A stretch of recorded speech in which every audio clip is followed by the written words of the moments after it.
Hey guys, Howard here with Drive My Car by the Beatles. What a classic opening phrase. It's a pretty easy song to play, and I'm going to map it out for you the way it appears on the original recording. Okay, I'll get right into the details of that, including the solo, but then I'll also discuss a couple of other things that you can add to it, popping some chords in there to make it sound a little bit fuller if you happen to be playing it by yourself or in your band or whatever you're doing. Okay, so let's get into it. Let's talk about that opening phrase.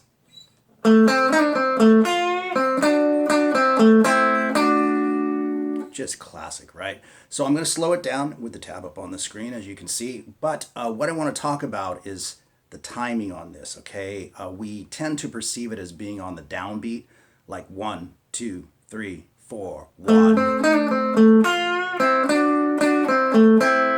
And then it becomes a bit of a mystery, like, well, what happens when we come in? You know, it always seems a little bit off. What's actually happening here, and some of you may already know this, is that the phrase is actually started on the upbeat of 4. 1, 2, 3, 4, and 1, 2, 3, 4. And that sets you up right for the pocket. But either way is fine. I think a lot of people just wait for the drum fill, right?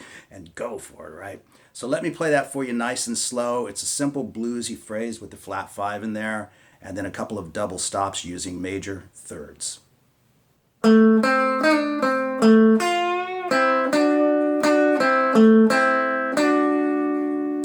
that's about a quarter bend on that B string at the 6th fret.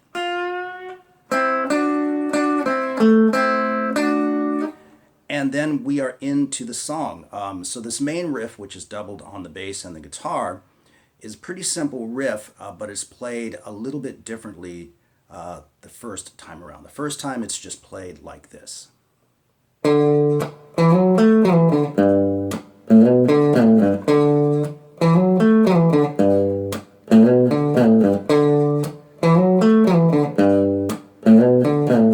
And it's played 3 times, okay? So let me slow that one down for you as well.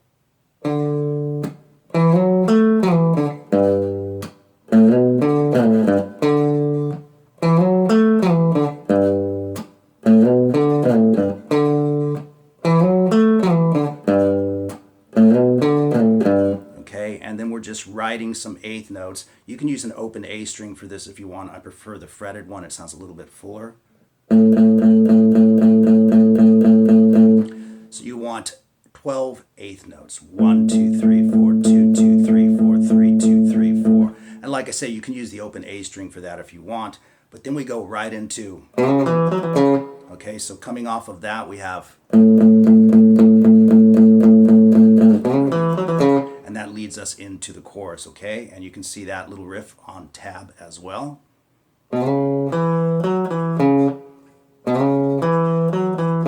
So let's map out that whole verse now, okay?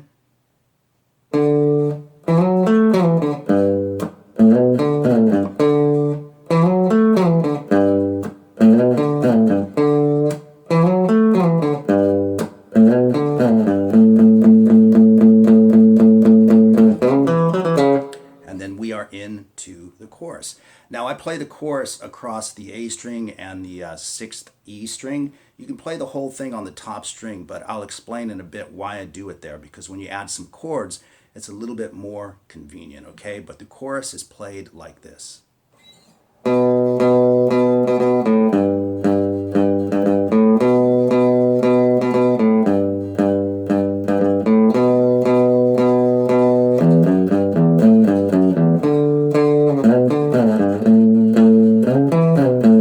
So let's go over that whole chorus nice and slow.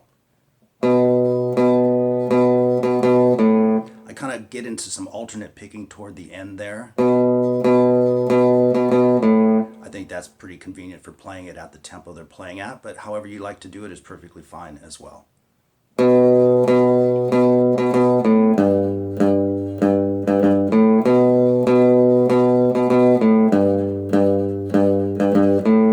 That twice, and then you just sit on the B note as you go into that riff right there. So let me play all of that slow as well.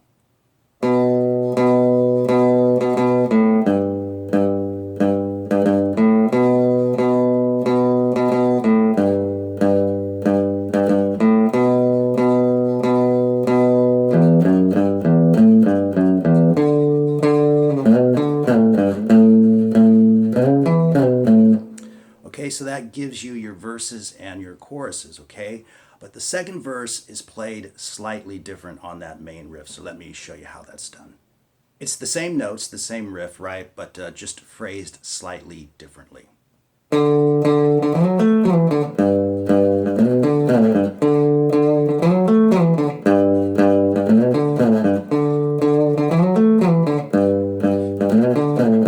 And it's not exactly perfect every time. I doubt that they wanted it to be that way.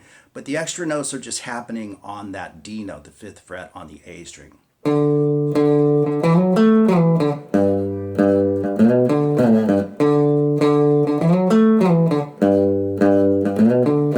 So you can see that I'm playing it primarily with downstrokes, except for that little 16th note right there, right before you go into the slide. And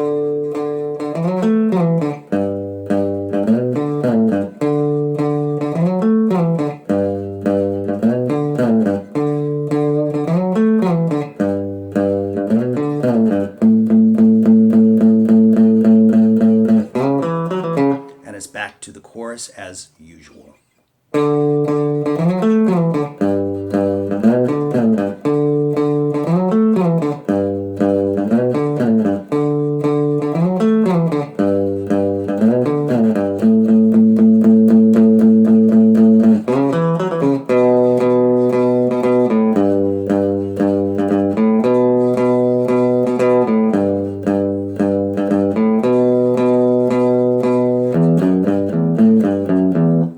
Right? And so let's talk about a few more subtle differences.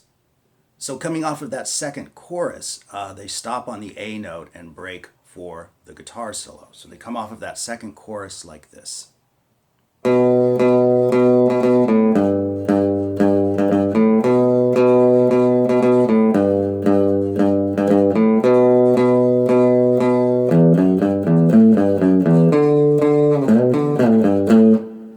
So it's stopping on the A note on the 5th fret on the 6th string, and then they are into the guitar solo.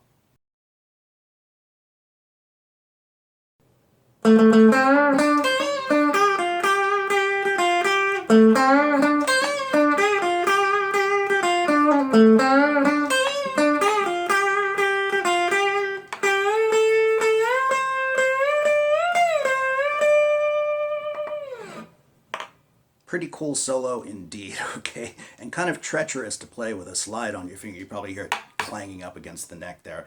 My guess is that they may have dropped that in, punched in for that slide part. But anyway, let's walk through this solo nice and slow. He starts it off with a triplet, 7th fret on the D string. And then what you want to do is bend on the 5th fret on the G string with your first finger. You can pull down if you want to. I prefer to push up. It sounds a little bit more like that's what he might be doing. And then he meets the 7th fret on the G string. I use my second finger for that so I can get into position for the rest of the licks. And then we move to the 8th fret on the B string, or excuse me, 8th fret on the E string, and that's a full bend and release. So we have, right? And you can hear it's just the slide kind of gets in the way there, but hey, I'm keeping it on anyway, right? So we bend and release that. Move to the 7th fret on the G string. Okay, so now we have. Then we move to the 8th fret on the B string, and this first bend is very subtle compared to the ones that follow. It's almost like barely there. And you bend and release it to the 6th fret. And then, so that's your first phrase. And then you do a pickup note into it, like that, okay, instead of that triplet. And then that bend right there, the 8th fret, as I just mentioned, is much broader the second time around. It's really accentuated.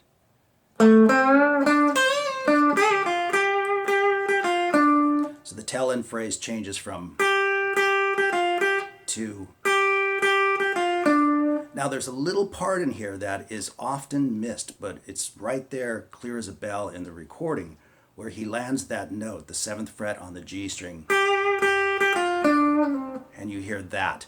He pulls off and slides into the 5th fret, all on the same string. Right back to the 7th fret on the D string to start the phrase again.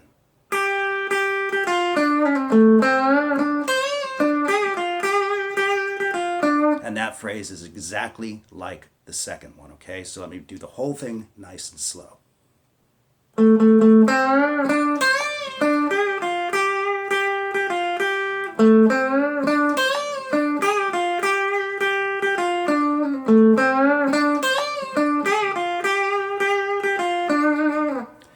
And then the slide comes in, and you can play the slide part on the first string if you want to.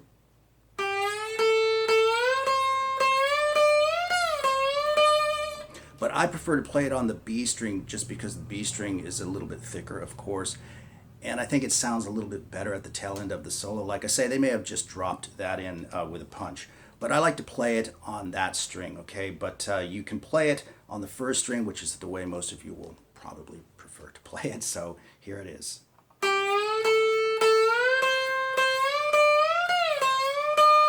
So what he's doing is he's sliding and then striking. Slide again, strike.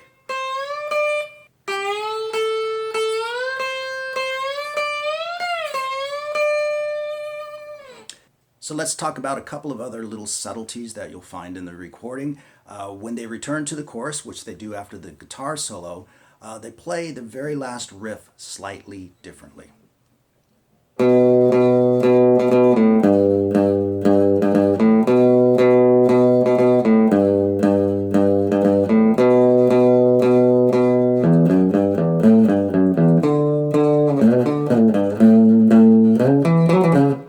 Right there, that last riff, instead of it being, it's actually a really quick hammer-on right there. All right, so just wanted to point that out a little bit. And then they use that at the end of the song as well when they start looping the turnaround.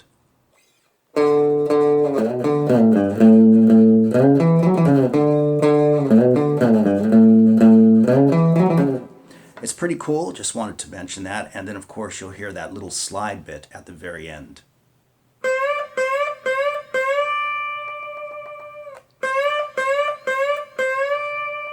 As the piano comes in and it fades out. So that's just the B string, 13th fret to the 15th fret. And then a little subtle vibrato, not much though, okay? All right, so let's talk about some other ways that you can approach the song. As I mentioned earlier, if you're playing it by yourself, you just want it to sound a little bit fuller, or if you're playing it in a band and you just want to spice things up a little bit. So we know what the intro is. And then we come in with the main riff, of course, for the verse, which is the... So what you can do there is form a D7 chord, 5th fret on the A string, 4th fret on the D string, 5th fret on the G string, and 3rd fret on the B string, okay? And you can hit the root note of the chord, and then hit the chord, and then play the remainder of the riff.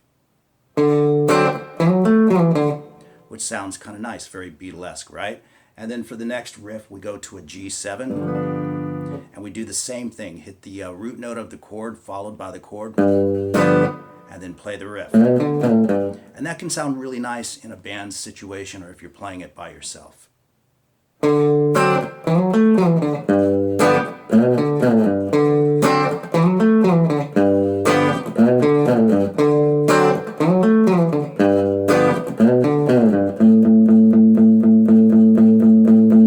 What's really interesting about this part is you can just ride that A note if you want to, but they do this really cool vocal harmony, and it's essentially a C suspended 4 chord against an A root. Very cool sounding.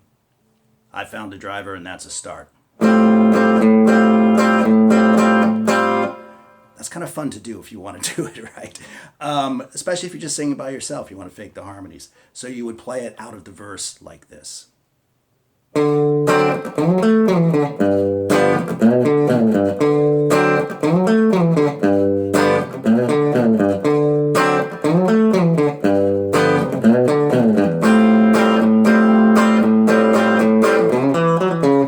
go right into that riff, right? And then we move into the chorus, which of course on the recording is...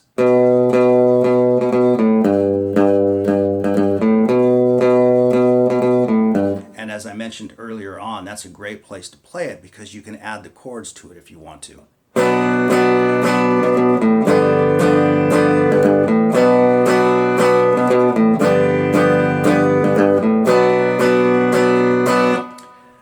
You can also play the piano part if you want to.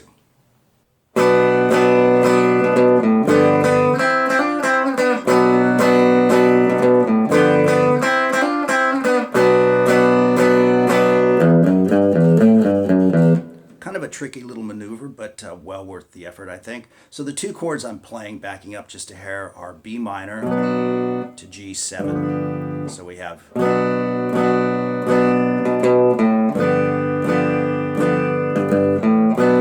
So the chords are just taking the place of those single notes. And then we have the...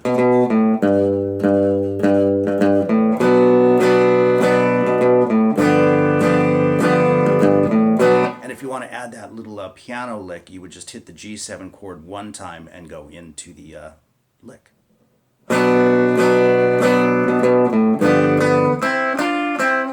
And it takes right off of that G7 chord. I'm using the B string and the G string. So what I do is just pull that finger right down there to the B string. Keep your second finger where it was inside the chord. And we're playing double stops. 3 and 4, 5 and 5, and then 6 and 7. Hopefully you can see that. And I do a little hammer on to give it that pianistic kick. And then back. So it just goes up and down. And then put that little flourish in there if you want. So we have...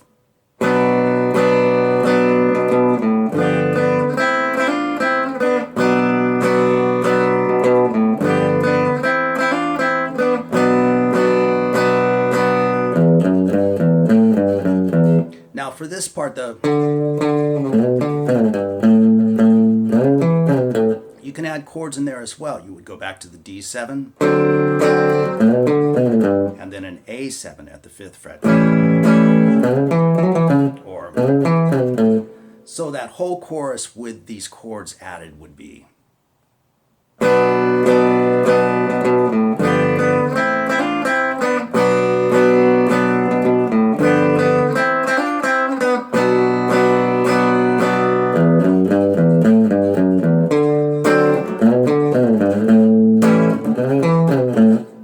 So there you go, just a few little subtle additions to make it sound a little bit more interesting if you're playing it by yourself on one guitar. All right, thanks a lot. I hope you guys enjoyed it. All the best to everyone as usual, and I'll see you in the next video.